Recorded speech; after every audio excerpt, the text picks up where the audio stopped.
Bonjour, ici Pierre Moumont. Bienvenue dans cette vidéo qui est la première d'une série consacrée aux solutions de placement rentable pour la trésorerie des entreprises. Qu'il s'agisse d'entreprises individuelles, d'entreprises en société ou d'associations. Donc la solution que nous allons voir aujourd'hui s'appelle l'acquisition de nue propriété de part de SCPI. C'est donc une solution immobilière. Le nom peut paraître un petit peu barbare, donc je reviens rapidement sur ce que sont les SCPI. Enfin, pas si rapidement que ça d'ailleurs, je pense qu'il peut être utile d'éclairer les points essentiels de ce type de placement. Alors, les SCPI, Sociétés civiles de placement immobilier, pourquoi ont-elles été créées ? Elle visait à solutionner une problématique ambitieuse qui était, je dis qui était parce que les SCPI ça remonte à une soixantaine d'années, bientôt 60 ans maintenant, qui était donc comment investir dans l'immobilier sans les aléas liés à chaque investissement immobilier, sans avoir besoin de le réaliser soi-même, sans avoir besoin de le gérer soi-même. Et en fait, et avec en plus une cerise sur le gâteau, que cela soit fait de manière professionnelle. Alors la solution qui a été trouvée, c'est la SCPI. La SCPI qui repose sur deux principes. Le premier, c'est la mutualisation des moyens, et ce premier principe est nécessaire à la réalisation du second principe, qui est la diversification du patrimoine. L'idée étant que, enfin c'est plus qu'une idée, c'est une réalité, l'idée étant qu'un patrimoine diversifié et très vaste va permettre du point de vue du risque de passer de la situation que l'on a quand on a un seul bien ou un petit nombre de biens, qui est en gros une situation de tout ou rien, c'est loué à un locataire qui paye, tout va bien, ça cesse d'être loué ou le locataire cesse de payer, tout va mal. Donc dans le cas des SCPI, on est sur des patrimoines qui contiennent des dizaines au minimum, plutôt des centaines en général, de biens immobiliers qui sont loués, ce qui fait que le risque en termes d'aléas de la location, en termes d'aléas locatifs, devient un risque statistique. Autrement dit, on sait que du fait de la statistique qui est, mettons, 2, 3, 4% de problèmes locatifs sur tel ou tel segment de l'investissement immobilier, mais on sait que du fait de cette statistique, on n'aura pas 100% des loyers attendus, on n'en aura que 97, 98%, 95, 97. Voilà.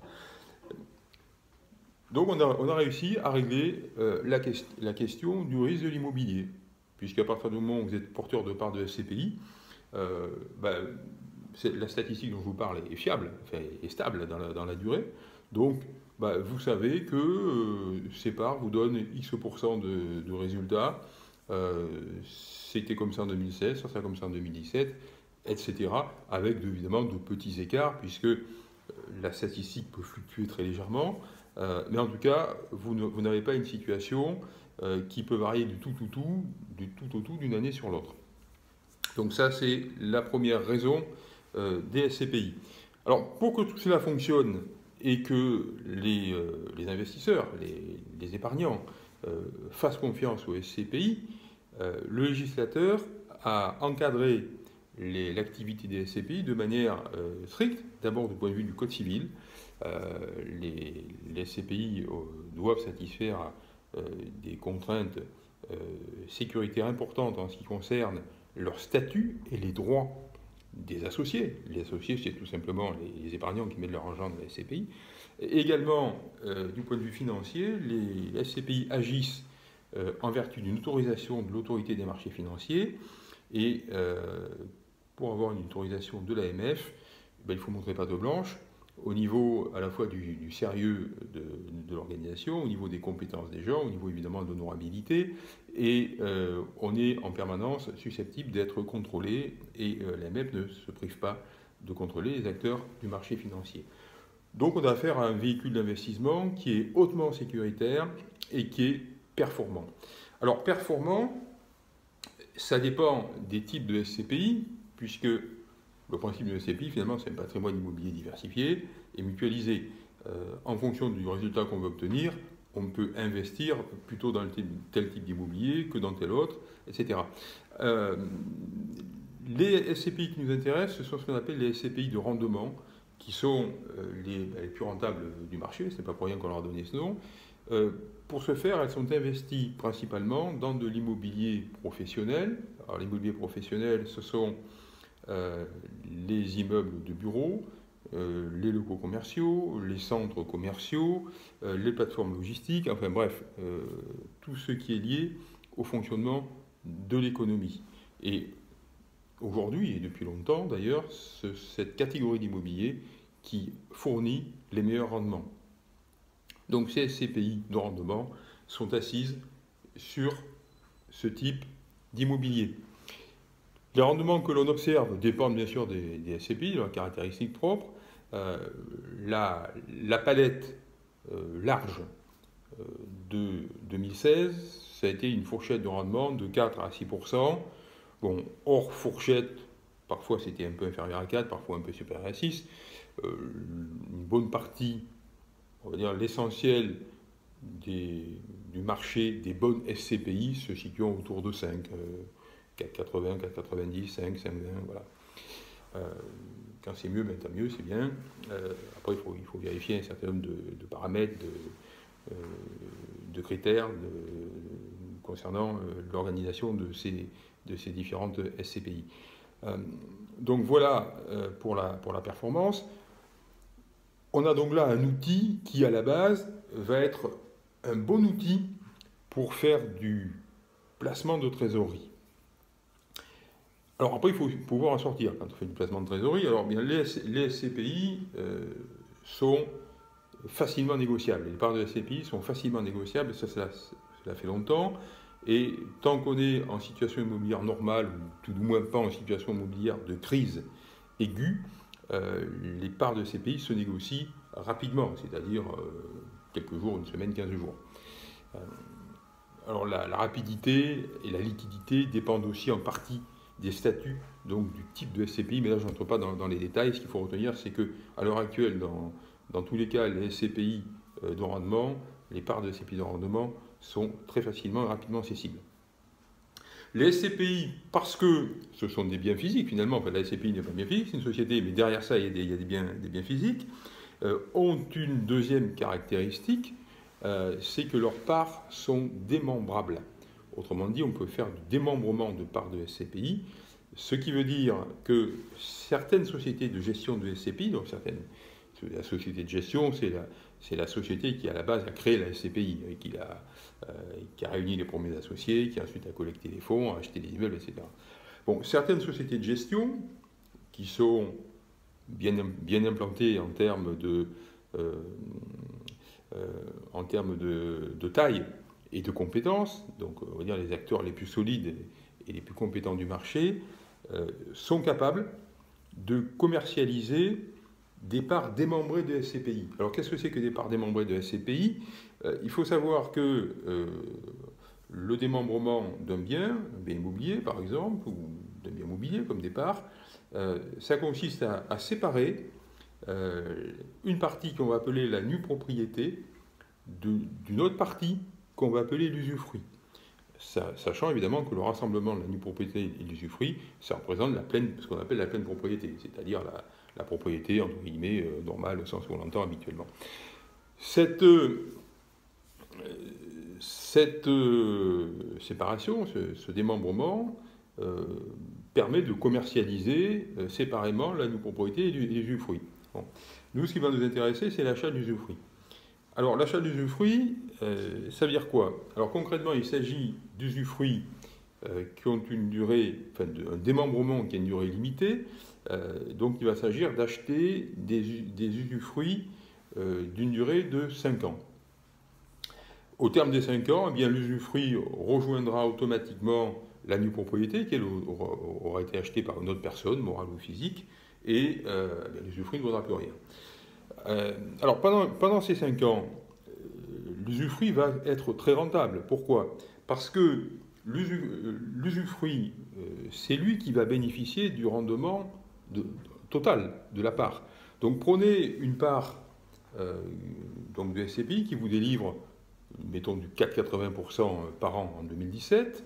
Bon, on est là sur ce que sera la moyenne du marché. Hein, et il y en a des meilleurs, mais enfin 4,80%, c'est déjà quelque chose de bien. 4,80% de rendement par rapport à un prix de la part qui serait 100, c'est bien 4,80%. Mais par rapport à un prix de la part qui est 20, parce que l'usufruit ne coûte 20, eh bien c'est 5 fois plus. Donc c'est 4,80% multiplié par 5, ça fait 24%. Donc l'acquisition de nue propriété de part de SCPI se traduit pour l'acquéreur par un rendement de ce placement qui sera de 24% par an pendant 5 ans, pendant la durée de détention de cette nue propriété. Alors il faut pousser le raisonnement jusqu'à son terme. Donc au bout de 5 ans, qu'est-ce qui va se passer? Eh bien, au bout de 5 ans, les 24% par an auront donc généré 5 fois 24%, c'est-à-dire 120% par rapport à la valeur de la part. Mais au bout de 5 ans, la valeur de la part, elle devient nulle, puisque, je vous l'ai dit, l'usufruit va rejoindre la nue propriété, qui n'est pas détenue par l'entreprise, puisqu'on n'est pas dans ce montage-là. Donc d'un côté, un gain de 120%, de l'autre côté, une perte de 100%. Donc le solde, c'est un gain de 20%. Donc cette opération d'acquisition de nue propriété, pardon, d'usufruit de SCPI, elle se solde par un gain de 20% sur 5 ans, c'est-à-dire un petit peu moins de 4% capitalisé par an. Bon, à ça, il faut ajouter que puisque la détention de cet usufruit se termine par la perte totale de l'usufruit, eh bien c'est donc un actif amortissable. Fiscalement, on peut l'amortir. Et on va l'amortir de 20% par an, puisque ça dure 10 et 5 ans. Et ce qui est encore plus intéressant, c'est que l'amortissement de cet actif, c'est-à-dire en fait la provision annuelle pour amortissement, va être imputé sur le résultat de l'actif. Donc en l'occurrence sur le rendement, les loyers que permettent de toucher la part, l'usufruit de la part. Donc d'un côté, on a un usufruit qui génère du 24% de rendement par an, de l'autre côté, on a un amortissement à 20%. Donc le rendement, fiscalement, le rendement de l'opération, c'est 4% par an. Et la fiscalité sera la fiscalité qui s'applique à l'entreprise, appliquée à cette base-là. Donc on voit bien que la fiscalité, par rapport à la réalité du rendement qui lui est 24%, va être complètement petite et quasi insignifiante. Ce qui veut dire que l'opération d'acquisition d'usufruit de part de SCPI, ça permet pratiquement de capitaliser, allez, en franchise d'impôt. Donc au final, on se trouve, en effet, au terme des 5 ans, avec un placement qui a généré 4% par an, net d'impôt, parfois, voire plus.